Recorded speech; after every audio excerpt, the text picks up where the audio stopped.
ഞങ്ങളുടെ ഡ്രോണുകൾ ട്രംപിൻ്റെ ഫ്ലോറിഡയിലെ ആഡംബര വസതിയിൽ എത്തിയേക്കാം. അതിൽ ഒരു ചെറു ഡ്രോൺ ഉറങ്ങിക്കിടക്കുന്ന ട്രംപിൻ്റെ പൊക്കിളിൽ പതിച്ചേക്കാം. അല്ലെങ്കിൽ ഉണർന്നിരിക്കുന്ന ട്രംപിൻ്റെ നെഞ്ചിൽ ഹൃദയഭാഗത്ത് പതിച്ചേക്കാം. ട്രംപ് വധിക്കപ്പെട്ടേക്കാം. പറയുന്നത് ചില്ലറക്കാരനല്ല. ഇറാന്റെ പരമോന്നത നേതാവ് ഖൊമൈനിയുടെ മുഖ്യ ഉപദേഷ്ടാവായ ജാവിദ് ലർജിജാനിയാണ് ഇക്കാര്യം പറഞ്ഞിരിക്കുന്നത്. ഇനി ഇറാനോട് കളിക്കാൻ ചെന്നാൽ ട്രംപിനെ വധിക്കുമെന്ന് സാരം. ഒരു സ്വകാര്യ ടെലിവിഷന് നൽകിയ അഭിമുഖത്തിലാണ് പശ്ചിമേഷ്യയിലെ സംഘർഷങ്ങളെക്കുറിച്ച് ചോദിച്ചപ്പോൾ അദ്ദേഹം ഇങ്ങനെ തിരിച്ചടിച്ചത്. ഖൊമൈനിയുടെ ഉപദേഷ്ടാവിൽ പ്രധാനിയാണ് ജാവദ് ലർജിഖാനി. ഇസ്രായേൽ സൈന്യവും അമേരിക്കൻ സൈന്യവും നോട്ടമിട്ടിരിക്കുന്ന ബുദ്ധിമാനായ രാഷ്ട്ര തന്ത്രജ്ഞൻ, സൈനിക തന്ത്രജ്ഞൻ. അദ്ദേഹമാണ് പറഞ്ഞിരിക്കുന്നത് വേണമെങ്കിൽ ട്രംപിനെയും വധിക്കുമെന്ന്. യുദ്ധത്തിൽ ഖൊമൈനിയെ വധിക്കാൻ അമേരിക്കയും ഇസ്രായേലും ആഗ്രഹിച്ചിരുന്നു. ഖൊമൈനിയെ കണ്ടെത്തി വധിക്കുക എന്നുള്ളതായിരുന്നു അമേരിക്കയുടെയും ഇസ്രായേലിൻ്റെയും ലക്ഷ്യം. നേരിട്ടിറങ്ങാതെ അമേരിക്ക അതിന് ഇസ്രായേലിനെ നിയോഗിച്ചു. പക്ഷേ ഖൊമൈനിയുടെ പൊടി പോലും കിട്ടിയില്ല. ഖൊമൈനിയെ അമേരിക്കയും ഇസ്രായേലും ചേർന്ന് വകവരുത്തിയിരുന്നെങ്കിൽ ട്രംപിനെ വധിക്കുമായിരുന്നുവെന്നാണ് ജാവിദ് ലർജിജാനി പറയുന്നത്. ട്രംപിൻ്റെ ഫ്ലോറിഡയിലെ ആഡംബര വസതി സുരക്ഷിതമല്ലെന്നും അദ്ദേഹം മുന്നറിയിപ്പ് കൊടുത്തിരിക്കുന്നു. ഇത് കേട്ടതോടെ അമേരിക്ക ആകെ അങ്കലാപ്പിലാണ്. യഥാർത്ഥത്തിൽ ട്രംപ് എന്തുകൊണ്ട് വെടിനിർത്തി എന്നതിൻ്റെ രഹസ്യം ഇവിടെയാണ് വ്യക്തമാകുന്നത്.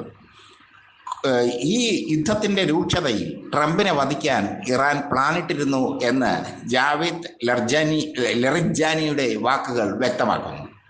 ട്രംപിനെ വധിക്കാൻ ഇറാൻ പ്ലാനിട്ടിരുന്നു. ഖൊമൈനിയെ വധിക്കുമെന്ന് അമേരിക്കയും ഇസ്രായേലും പറഞ്ഞപ്പോൾ ഖൊമൈനിയെ മാറ്റി പുതിയ ഒരു ഇറാൻ രൂപീകരിക്കുമെന്ന് ട്രംപ് ഗീർവാണം അടിച്ചപ്പോൾ ട്രംപിനെ വധിക്കാൻ ഇറാൻ സൈന്യം തീരുമാനിച്ചിരുന്നു.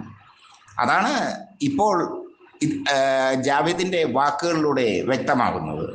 ട്രംപിനെ വധിക്കാൻ തങ്ങൾക്ക് എളുപ്പമാണെന്നാണ് അദ്ദേഹം പറയുന്നത്. ഫ്ലോറിഡയുടെ ആഡംബര വസതിയിൽ അങ്ങനെ സുഖലോലുപനായി കിടക്കുമ്പോൾ ഒരു ചെറു ഡ്രോൺ വന്ന് പതിച്ചാൽ ട്രംപ് ഇല്ല. അതാണ് ജാവിദ് ലർജിജാനി പറയുന്നത്.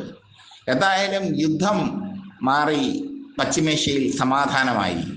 പക്ഷേ കൂടുതൽ യുദ്ധരഹസ്യങ്ങൾ വെളിപ്പെടുത്തുകയാണ് ഇസ്രായേലും അമേരിക്കയും ഇറാനുമൊക്കെ. ഇസ്രായേലിൻ്റെ രഹസ്യമൊക്കെ ഇപ്പോൾ പുറത്തായി. ഏകദേശം 5000-ലധികം പേർക്ക് ഗുരുതരമായി പരിക്കേറ്റു. 500-ലധികം പേർ കൊല്ലപ്പെട്ടു. ഇതൊക്കെയാണ് പുറത്തു വരുന്ന വാർത്തകൾ. ഇപ്പോൾ വാർത്തകൾ പുറത്തു വരികയാണ്. നേരത്തെ പറഞ്ഞ 28 പേരെ കൊല്ലപ്പെട്ടു എന്നുള്ളതാണ്. പരിക്കേറ്റവരുടെ എണ്ണത്തിനെയും കുറച്ച് പറഞ്ഞു. വീട് നഷ്ടപ്പെട്ടവർ അതിലിരട്ടി. ബങ്കറിൽ താമസിച്ചത് കാരണം അസുഖബാധിതരായവർ അതിൻ്റെ ഇരട്ടി.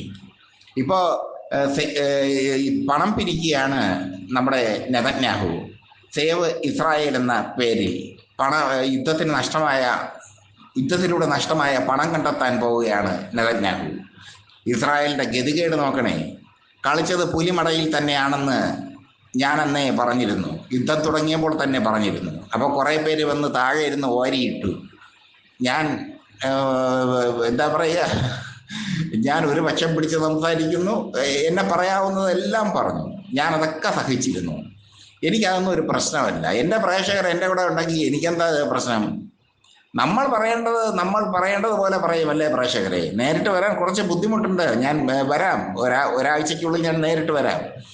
എങ്കിലും എൻ്റെ ശബ്ദം നിങ്ങളെ തേടി എത്തും. എൻ്റെ മരണം വരെ, എൻ്റെ ജീവൻ്റെ അവസാന ശ്വാസം നിലയ്ക്കുന്നത് വരെ എൻ്റെ ശബ്ദം നിങ്ങളെ തേടിയെത്തും. അതിൽ നിങ്ങൾ പേടിക്കേണ്ട കാര്യമില്ല.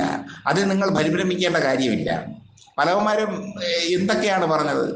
അവസാനം പറഞ്ഞു ഞാൻ നേരിട്ട് വരാതെ വോയിസ് തരുന്നത് പേടിച്ചിട്ടാണെന്ന്. ഞാൻ ഇവിടെ തന്നെയുണ്ട്, തിരുവനന്തപുരത്ത് ആനയിറയിൽ. ആനേറയിലെ എൻ്റെ ഓഫീസിൽ സുരക്ഷിതരായി ഞാനുണ്ട്. ഞാൻ പേടിച്ചിട്ടൊന്നുമല്ല. ഇവിടുത്തെ സാങ്കേതിക തകരാറുകളും മറ്റു ചില പ്രോബ്ലംസും കാരണമാണ്. മറ്റു ചില സാങ്കേതിക തകരാറുകൾ പരിഹരിക്കേണ്ടതുണ്ട്, മറ്റു ചില ഈ കമ്പ്യൂട്ടർ പ്രോബ്ലംസ് പരിഹരിക്കേണ്ടതുണ്ട്. അതിനുശേഷം ഞാൻ നേരിട്ട് വന്നോളാം. എന്തായാലും ഇത് ഈ ട്രംപിനെ വധിക്കാൻ ഇറാൻ ശ്രമിച്ചു എന്ന ഒരു വാദം, അത് വലിയ വിനാശകരമായ ഒരു വാദമായി അമേരിക്കക്കാർ കാണുന്നു. എന്നിട്ട് ട്രംപ് പ്രതികരിക്കുന്നില്ല. ഇപ്പോഴാണ് ട്രംപ് യുദ്ധം അവസാനിപ്പിച്ചതിൻ്റെ ലക്ഷ്യം മനസ്സിലാവുന്നത്. അതാണ് അതിൻ്റെ പ്രത്യേകത. ഖത്തറിൽ ഇറാൻ ആക്രമണം നടത്തുന്നു. ഖത്തറിലേക്ക് ഇറാൻ 14 മിസൈലുകൾ അയക്കുന്നു. 2 ഖത്തറിലെ അമേരിക്കൻ സൈനിക താവളത്തിന് നേരെ പതിക്കുന്നു. നാശനഷ്ടമൊന്നും ഉണ്ടായില്ല എന്ന് അമേരിക്ക പറയുന്നു. മണിക്കൂറുകൾക്കുള്ളിൽ വെടിനിർത്തൽ പ്രഖ്യാപിച്ചിരിക്കുന്നു. മറ്റൊന്ന്, അമേരിക്കയ്ക്ക് ഇസ്രായേലിനോടുള്ള വിശ്വാസം പോയി എന്നുള്ളതാണ്. ഹമാസ് എന്ന ചെറു സംഘത്തെ തോൽപ്പിക്കാൻ കഴിയാത്ത ഇസ്രായേലാണോ ഇറാനെ പോലെയുള്ള ഒരു വലിയ രാജ്യത്തോട് ഏറ്റുമുട്ടുന്നത്? ലോകത്ത് ഏറ്റവും കൂടുതൽ കരസൈന്യമുള്ള, അല്ലെങ്കിൽ ഏഷ്യയിൽ ഏറ്റവും കൂടുതൽ കരസൈന്യമുള്ള രാജ്യങ്ങളിൽ ഒന്നാണ് ഇറാൻ.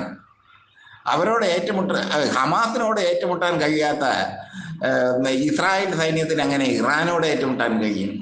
അത് ഒരു വലിയൊരു ചോദ്യമാണ്. ആ ചോദ്യമൊക്കെ ഇപ്പോൾ പ്രസക്തമായി മാറുകയാണ്. ആ ചോദ്യം ചോദിച്ചത് ഞാനാണ് മുമ്പ്.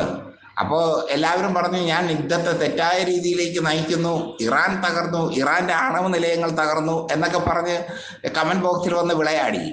ഇറാൻ്റെ ഒരൊറ്റ ആണവ നിലയവും തകർന്നിട്ടില്ല. ഫോർദോയും നതാൻസും ഒന്നും തകർന്നിട്ടില്ല. അവർ ആണവ പദ്ധതി പുനരാരംഭിക്കുകയാണ്. മാത്രമല്ല, ആണവായുധങ്ങൾ നിർമ്മിക്കാനുള്ള ശ്രമത്തിലുമാണവർ.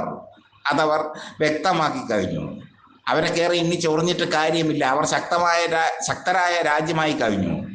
മുമ്പ് ഇറാൻ ഇറാഖ് യുദ്ധത്തിൽ അമേരിക്ക സമ്പൂർണ്ണ പിന്തുണ നൽകിയത് സദാം ഹുസൈൻ്റെ ഇറാഖിനാണ്. എന്നിട്ട് എന്ത് സംഭവിച്ചു?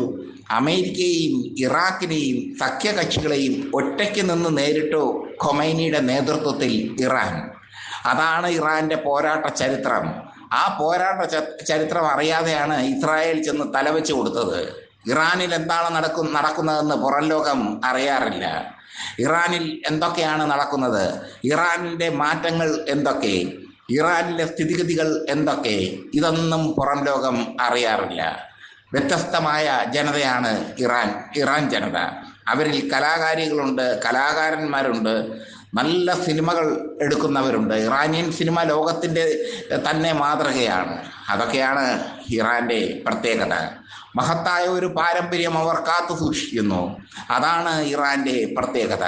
അവർക്കൊരു പാരമ്പര്യമുണ്ട്, അവർക്കൊരു ചരിത്രമുണ്ട്, അവർക്ക് ഒരു ചരിത്രത്തിലുപരിയായി അവർക്ക് ഒരു അസ്തിത്വമുണ്ട്. ആ അസ്തിത്വത്തിന് നേരെ അമേരിക്കയ്ക്കും ഇസ്രായേലിനും ഒന്നും കയറി കളിക്കാൻ പറ്റില്ല. ഇറാഖിനോട് കളിച്ചതുപോലെ ഇറാനോട് കളിക്കാൻ ചെന്നാൽ പണ്ടേ അമേരിക്ക അനുഭവിച്ചിട്ടുണ്ട്. 1979 അമേരിക്കയുടെ 2 വിമാനങ്ങൾ ഇറാൻ അതിർത്തി വേദിച്ചങ്ങ് പോയി, വെടിവെച്ചിട്ടു ടപോന്നു. 2 വിമാനങ്ങളിൽ നിന്ന് പൈലറ്റുമാരടക്കം കൊല്ലപ്പെട്ടു. അന്നോട്ട് തന്നെ അമേരിക്കയും ഇറാനും തമ്മിൽ ശത്രുതയിലാണ്. ആ ശത്രുത ഇപ്പോൾ രൂക്ഷമായിരിക്കുകയാണെങ്കിലും ട്രംപിന് മതിയാക്കിയേ പറ്റൂ. കാരണം വേണ്ടി വന്നാൽ ട്രംപിനെയും വധിക്കുമെന്നാണ് ഇറാൻ പറഞ്ഞിരിക്കുന്നത്. അത് ചില്ലറ പറച്ചിലൊന്നുമല്ല. മാത്രമല്ല, ട്രംപിനെ വധിക്കാൻ ശ്രമിച്ചുവെന്നും വെളിപ്പെടുത്തിയിരിക്കുന്നു ജാവറ്റ്.